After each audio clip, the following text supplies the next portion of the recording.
Hello.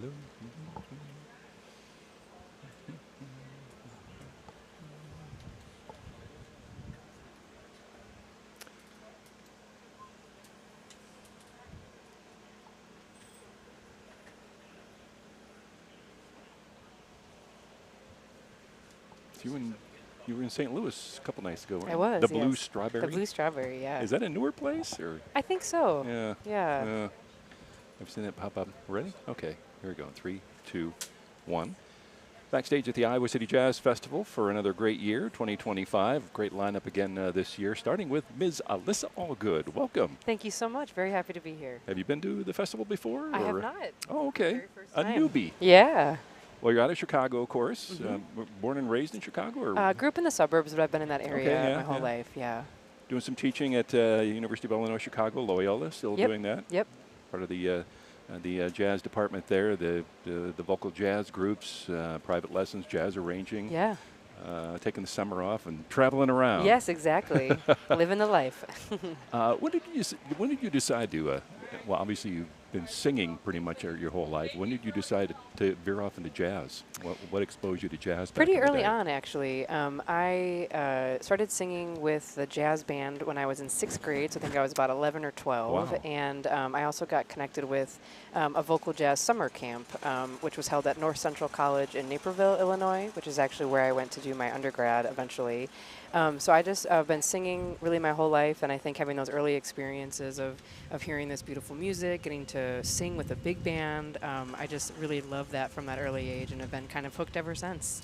And not just singing, but songwriting now. You're a Yeah. wonderful songwriter. Thank you so And much. where did you develop that especially jazz, in the jazz world? When did you develop that skill? You know, it's honestly kind of a newer thing for me within the last few years. Just feeling like I want to be more kind of in control of the kind of stories that I'm sharing. So sharing more kind of personal things or themes that really matter to me, especially now in 2025. And I, of course, love singing the Great American Songbook still, but I think it's important to kind of find other ways to kind of add to that songbook. So I've just been doing so much, like listening to other really great songwriters and lyricists, and just kind of started practicing it just like I would practice my scales or just kind of learning repertoire. And I've been really, really just happy with the response, and I feel like it gives me a different way to connect with an audience through my own music as well. And you got a couple songs in the John Lennon songwriting. I did, Yeah, yeah. One of my songs called "The Brave Little Flower," which will be in the set list a little bit All right. today. That was really the kind of the first song that made me believe in my voice as a composer. So it's been really special to me. I also have a vocal jazz ensemble arrangement of it. So I've had lots of vocal groups at the high school and college level. I think some here in Iowa actually have also performed that one. You've done Michael Jackson and Stevie Wonder and originals and standards. You've Yeah. also done lyrics to classic tunes from people like Joe Henderson and just these great songwriters. Lee Morgan, I think you did a song of his. Where's the inspiration for that as far as how do you fit the lyrics into the music? Do you go by Yeah. the title or do you go by... Yeah, that's a great question. Yeah, my first record was a kind of a tribute to the classic Blue Note era. So I wrote lyrics to a handful of songs, and there's a great tradition that's called vocalese writing. So adding lyrics to pre-existing instrumental songs or solos made famous by John Hendricks and the group Lambert, Hendricks and Ross. So typically, yeah, I think I would start with the kind of the title of the song or something maybe about the way that the musicians played it. I wrote a lyric to a Hank Mobley song where his sound is just very bluesy and kind of got this sort of attitude or perspective, and so I kind of wrote a lyric kind of about that.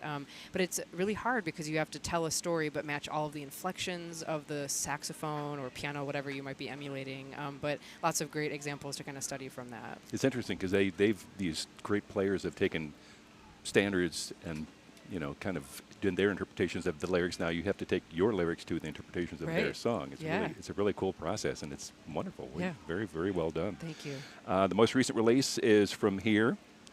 Came out just last year. Best album for Modern Drummer. They named it the best album of the year. Yeah. You Well, know- I think in their top 10 or Oh, the top whatever, 10. something Okay. like that. But Working with some great Grammy winners. John Petitucci, first of Yeah. all.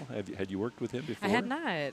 So that that project was really actually my first, mostly of my original music, and for that I really wanted to put kind of a a dream band or an all-star band together, and was really fortunate. John Patitucci, Kendrick Scott, Jeffrey Keyser, and Greg Ward, and Greg is actually based in Chicago, a good friend of mine.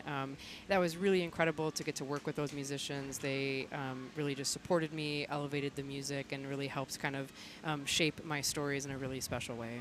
So now you're off doing Birdland and Blues Alley in D.C., and of course you're hitting the Green Mill, and you've played the Jazz Showcase on the road supporting this great new disc. Yeah, so I'll actually be at the Jazz Showcase in 2 weeks from today. So if anyone's listening who might be in Chicago, you can come join us.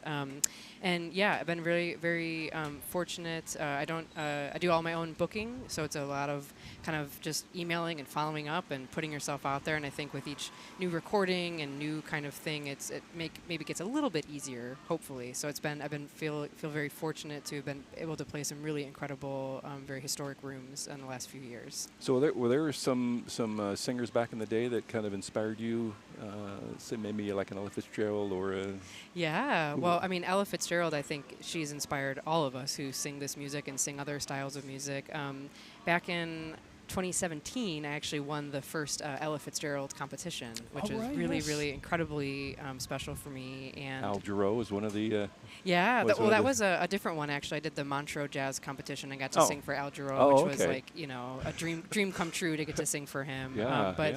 Absolutely influenced by Ella Fitzgerald, also very influenced by Betty Carter, incredible, fierce vocalist, band leader, a songwriter, improviser. Abby Lincoln is another really big influence of mine, also a great musician, great songwriter, just so many. Shirley Horn, I also play a little piano, so really inspired by the greats who are doing a lot of different things on the bandstand as well. So who are you playing with this evening? Who'd you bring along? This evening I'll be working with my Chicago band. We've been together for a few years and actually just recorded. We'll have a new single that's coming out on July 25th. That's an arrangement of a great jazz standard called I've Never Been in Love Before.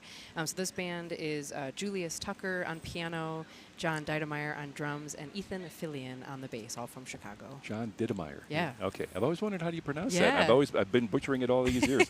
Now I know. Thank you very much. Of course. So what else has got going in the hopper in the upcoming? Well, you got school back in session in August or June or September, and late August. Between now and then, I suppose you're off still traveling and traveling. Yeah, actually, I got married in October, and so we just took a belated honeymoon just a few weeks ago. I've only been back for about a week. We were in Italy, and it was just incredible. Nice. This dress is actually from Rome, so it's very special. Very nice. Thank you. So I mentioned I have a new single coming out, and I'm doing kind of releasing a new song every about 5 or 6 weeks, starting at the end of July. So I'm really excited to kind of try a different kind of release strategy and focusing more on the kind of digital streaming age of it all. So I've got that going. That's the way it's working these days. That's the way it's working for sure. So I still like the CD in my hand, but boy, I've gone kicking and screaming into the digital age. So I got the new singles, and I'll start teaching back the end of August. And I was telling Terry, I'm also a runner, so this is the first week of training for my second marathon. So I'm going to be quite busy this summer getting all that together. nice warm weather for that. Yes, exactly. Holy cow. Well, it's great to have you here at the festival, Alyssa, and have a great set coming up, and good luck in the future. And, thank you so much. Thank really you great to talk with you. By. Yeah. Thanks, Alyssa. Yeah. Alyssa, Allgood here at the Jazz Festival this year. I have a couple of things. Yeah.